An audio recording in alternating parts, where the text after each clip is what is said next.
अस्सलाम वालेकुम। आज हमारा फोर्थ लेक्चर है रिएक्ट जेएस का।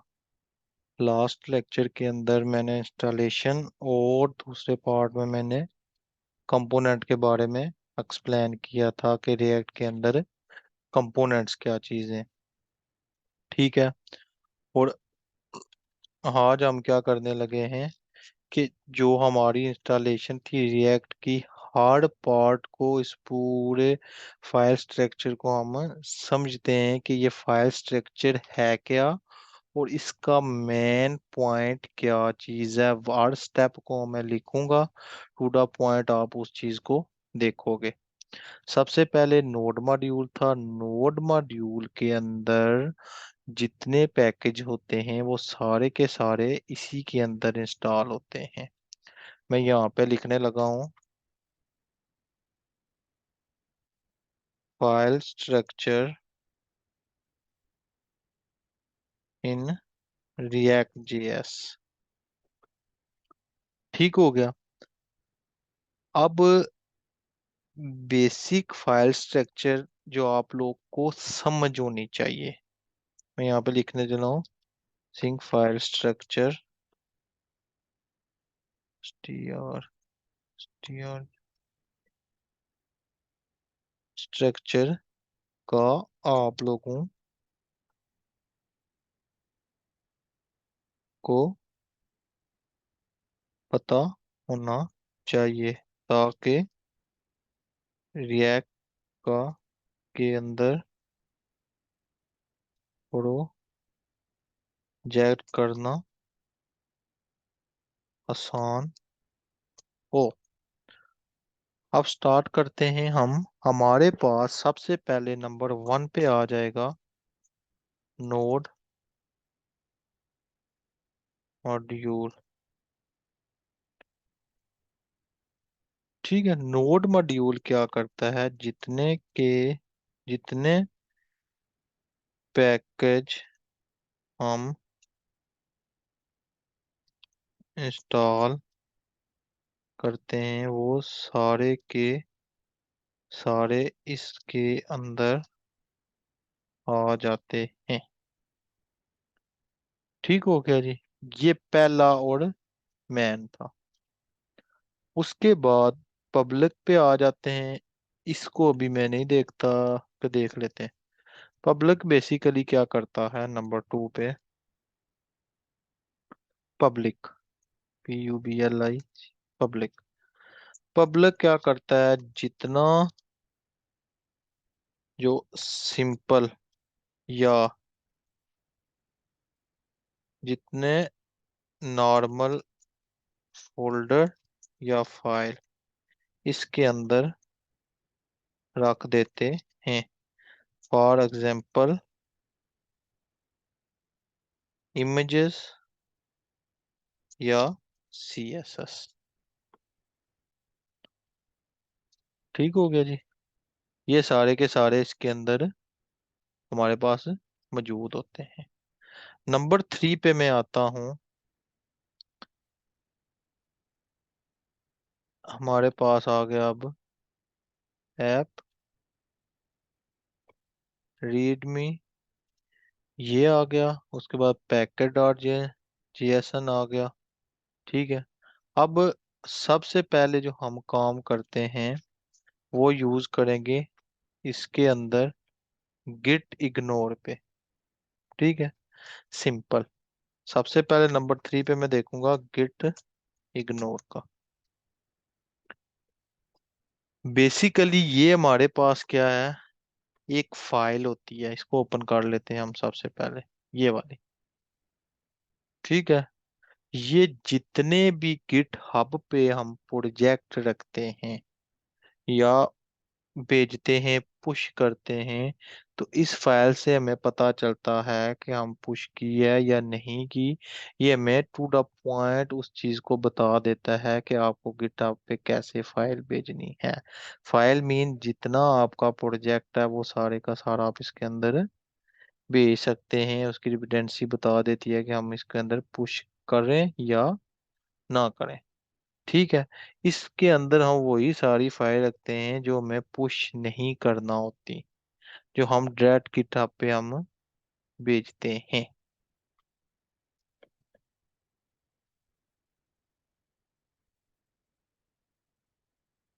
ठीक है। तो ये क्या चीज़ है? ये बेसिकली गिटहब का पार्ट है। ठीक है, इसकी इतनी मुझे ज़रूरत नहीं है।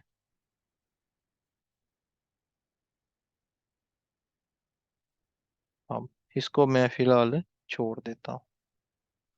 उसके बाद आ जाता है readme.md। इसको जो मेन पार्ट होता है, इसके अंदर हम जितनी भी रिएक्ट की इंफॉर्मेशन होती है वो देते हैं। जि, ठीक है। और जितना हम इसको ये चीज बताते हैं कि जो चीज हम गिट हब पे अपलोड करें, ठीक है, तो ये क्या हो कि यहाँ से फाइल डॉक्यूमेंटेशन बन के सारी की सारी कहाँ पे चली जाए? गिट हब पे चली जाए। तो ये हमारा मेन पार्ट हो गया रीडमी। इसको ये फाइल है बेसिकली। ठीक है। मैं यहाँ पे ऐसा करने लगा हूँ, फोल्डर, और यहाँ पे चलेंगे फाइल्स। ये भी दो हो गई, ये फाइल्स। ठीक हो गया। और यहाँ पे भी 1 2। ठीक हो गया। इसका मैं बारे में क्या है कि readme.md, ये हमें क्या करता है? इसमें हम अपने रिएक्ट के बारे में सारी इंफॉर्मेशन देते हैं कि जब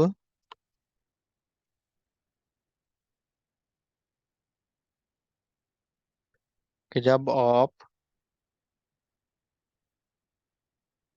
गिटहब पर फाइल, मतलब ये कि हम जब हम गिटहब पर अपलोड करेंगे, ठीक है, तो कोई भी चीज जब हम गिटहब पर फाइल अपलोड करेंगे, तो ये चीज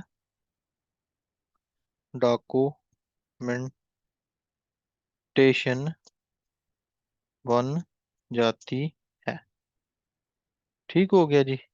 ये बेसिक है। उसके बाद आ जाता है package.jsn। पैकेज क्या करता है कि जब नोड के अंदर हमारे पास जो फाइल हम डाउनलोड करते हैं, वो हमारे सीधी आ जाती है package.jsn पे, और फिर हमें पता चल जाता है कि इतना लंबा वहां से देखने से कि यहाँ से हमें टू द पॉइंट हर चीज नजर आ जाए। ठीक है। तो इससे क्या होता है कि सारी की फाइलें हमें नजर आ जाती हैं। जैसे यहाँ पे प्रोटेक्शन है, प्रोटेक्शन आ गया, डेवलपमेंट है, डेवलपमेंट आ गया। ठीक है। जितनी भी हैं स्क्रिप्ट है, स्क्रिप्ट जितनी अभी फिलहाल ये रिएक्ट डोम है जो मैंने इंस्टॉल किया था, तो इसके अंदर ये चीजें आ जाती हैं अंदर में। ठीक है। तो इसको मैं ऐसे लिख लेता हूँ। नंबर 3 फाइल हमारे पास है पैकेज .json। ठीक है जी। इसको मैं ऐसे करता हूँ कि ये क्या होता है, ठीक है, इसके अंदर फिर भी कुछ इंफॉर्मेशन होती है। हमारे प्रोजेक्ट का नाम क्या है, वर्जन क्या है, स्क्रिप्ट क्या है। ठीक है। ठीक है, ये सब इसके अंदर अंदर सेव होता है। एक मिनट ना।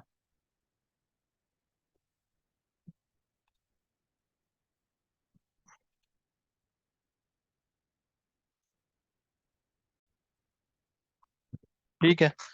अंदर क्या होता है, सेव होता है, या मैं ऐसे कर देता हूँ, डाउनलोड होता है। ठीक है। आप ये कह सकते हैं, आप ये कह सकते हैं कि नोड जेएस या जेएसएन का हार्ट होता है। ठीक हो गया। नंबर वन ये है, इसको मैं ऐसे नंबर वन पॉइंट दे देता हूँ।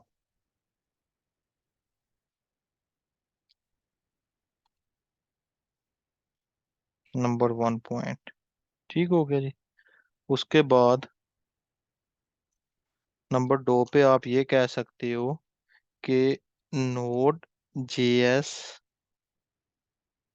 या पीएससी के पैकेज जे पैकेज जेएसएन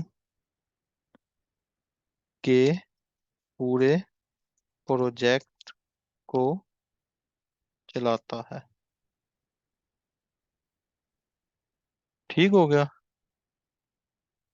ठीक हो गया जी। उसके बाद जी नेक्स्ट देखते हैं कि हमारे पास क्या चीज़ आ रही है। ठीक है। इसके अंदर मजीद जो मेटा टैग्स होते हैं वो क्या करते हैं। ठीक है, ये सूरा, इसके अलावा मेटा डेटा होता है हमारे पास यहाँ पे। ठीक है। गिटअप रीडमी पैकेट और जीएसएन एसआरसी। ठीक है। फिर एक होता है इसी के अंदर, नंबर फोर, तीसरे पे पॉइंट। इसके अलावा एक होता है मेटा डाटा, जो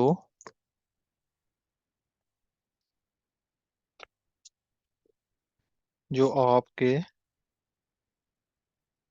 प्रोजेक्ट को एक्सप्लेन करता है। इसके करता है, इसके बारे में पूरे का पूरा रिकॉर्ड रखता है, जो आप पब्लिश या सर्वर लाइव सर्वर पर चलाते हो। ठीक हो गया। ये होता है। उसके बाद जो GitHub package lock dot JSON, ये सैम इज इट वही होता है जो आपने पैकेज डॉट जेएसएन के बारे में बताया है। ठीक है, इसको मैं क्या कर देता हूँ, पैकेज लॉक जेएसएन। ठीक है। यहाँ पे ये हो गया। ठीक हो गया। उसके बाद फाइल आ गई। फाइल हमारे पास थ्री है, और फोर पे क्या है, पैकेज लॉक जेएसएन। ये ये भी same package dot JSON JSON वाला काम करता है। ठीक हो गया जी, क्योंकि इसका भी सेम वही जिट है जो हमारा वो करता है। ठीक हो गया जी। उसके बाद हमारा कौन सा रह गया अब, नोड मॉड्यूल। ये नोड मॉड्यूल इंस्टॉल करते हैं, वो सारे का सारा इसके अंदर ही जाता है। ठीक है। अब उसके बाद इसके अंदर हम क्या कर सकते हैं मजीद, नोड मॉड्यूल के अंदर एक मुझे याद आया कि इसके अंदर एनपीएम भी होता है ना। ठीक है। तो हम जो भी काम करते हैं वो एनपीएम से करते हैं, इसका एक ये भी बेनिफिट होता है। ठीक है। ये बेसिकली इससे करना पड़ेगा आपको। ठीक हो गया जी। उसके बाद अब आ जाते हैं ये फोल्डर PUBLIC के पब्लिक। अब मैं वापस नीचे आता हूँ पब्लिक के अंदर। ठीक हो गया। पब्लिक का आपको तो आइडिया हो गया कि ये बेसिकली किसके लिए यूज होता है। ठीक है, इसके अंदर और क्या है मेरे पास? Manifest dot manifest dot JSON. ठीक है, इसकी मुझे अभी इसकी जरूरत नहीं पड़नी। मैनिफेस्ट अभी इसको नहीं देखते। हमारे पास कौन सा रिपोर्ट टेक्स्ट। ठीक है, रिपोर्ट टेक्स्ट जो बेसिकली इसके अंदर होता है ये हमारा होता है एससीओ के लिए। ठीक है, पब्लिक के अंदर एक हमारे पास फाइल होती है। तो मैं इसी के आगे करने लगा हूँ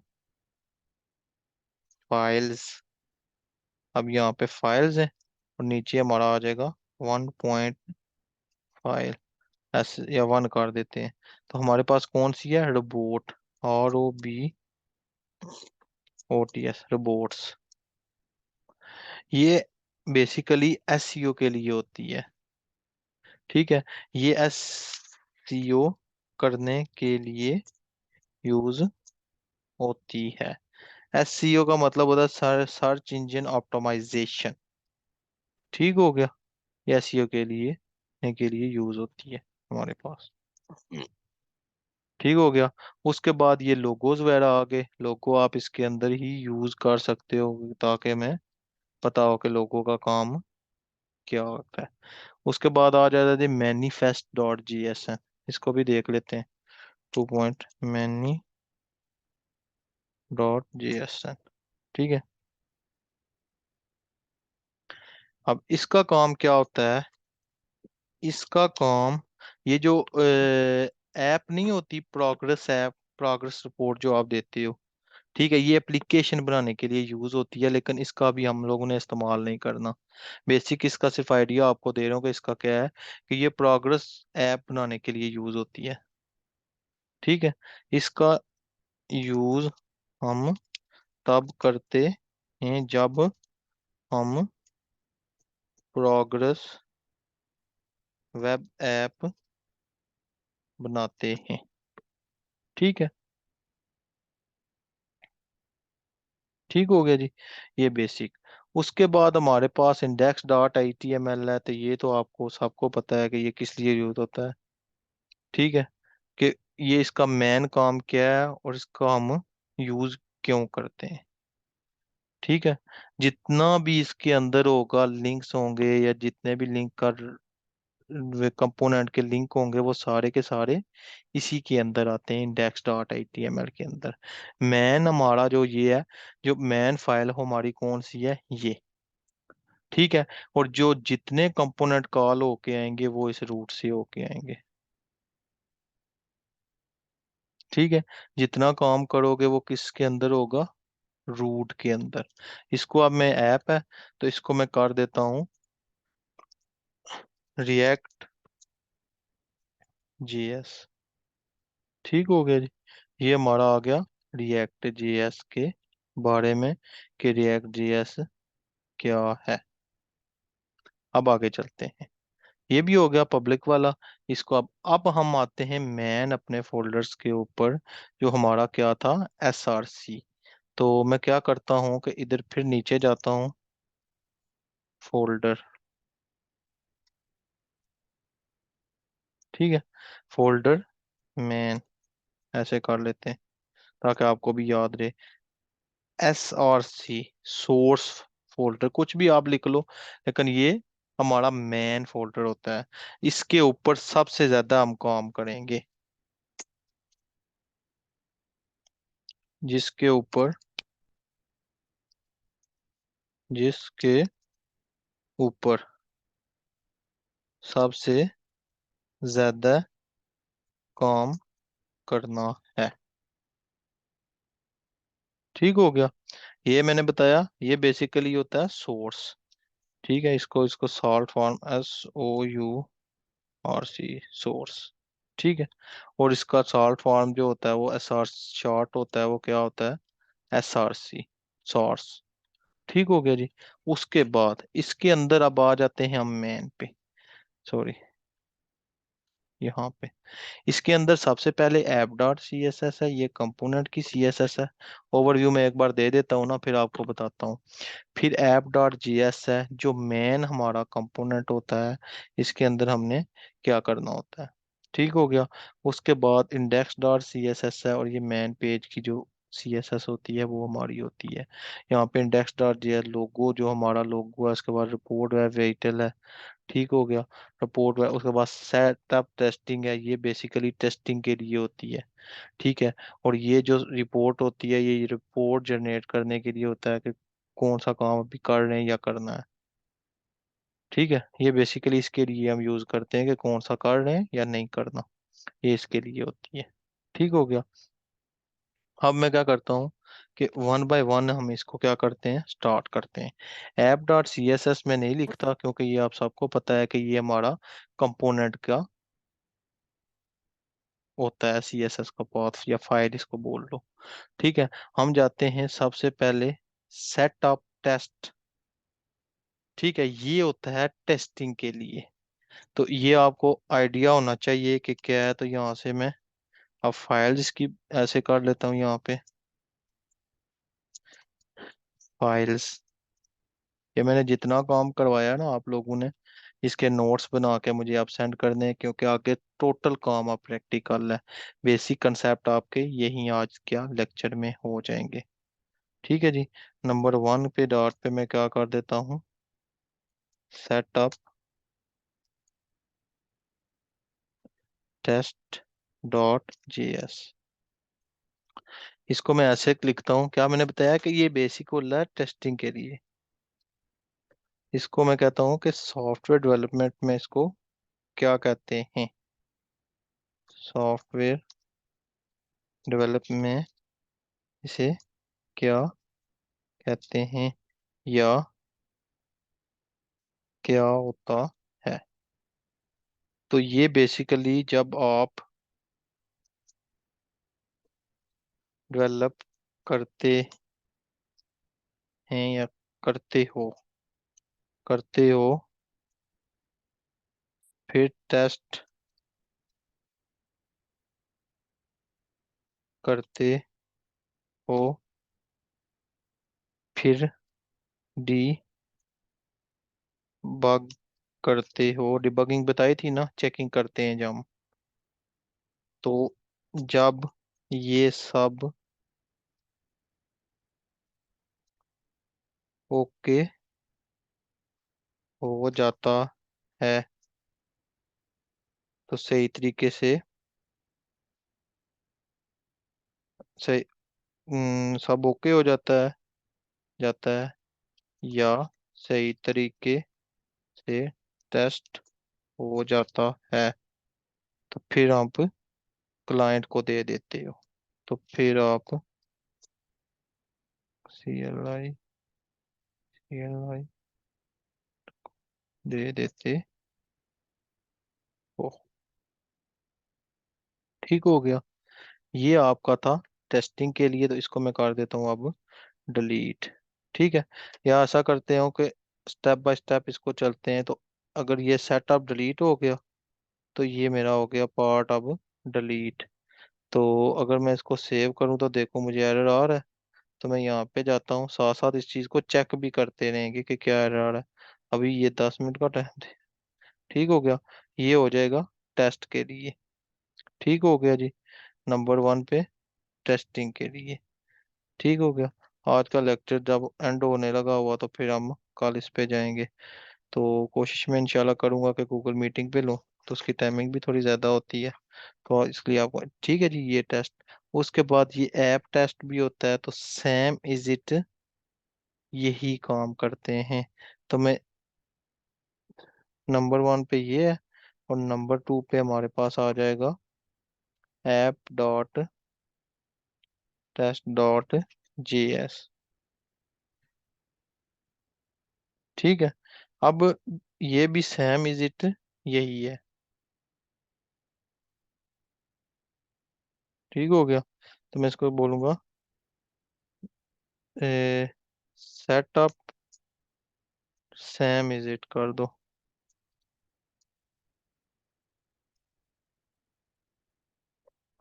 ठीक हो गया। उसके बाद नेक्स्ट हमारे पास क्या आ जाता है, ये भी खत्म, ये भी डिलीट कर दूंगा। ये डिलीट हो गया। ठीक है। इसके अंदर ये भी सेट हो गया। उसके बाद अब आ जाएंगे रिपोर्ट वेब वाइटल। तो तीसरे पे मैं लिखूंगा report web vitals dot GS. ठीक है, ये क्या करता है कि ये रिपोर्ट को जनरेट करता है कि काम हुआ या नहीं हुआ। ठीक है, कि बेसिकली इसका मेन काम ही यही होता है कि ये चेकिंग करता है कि काम हो रहा है कि नहीं हो रहा। तो मैं इसको करूंगा, ये रिपोर्ट को जनरेट करने के लिए होता है। ठीक है, होता है। तो वो काम हम अभी नहीं कर रहे। ठीक है, रिपोर्ट वगैरह भेजता है काम कर रहे हैं या अभी नहीं कर रहे।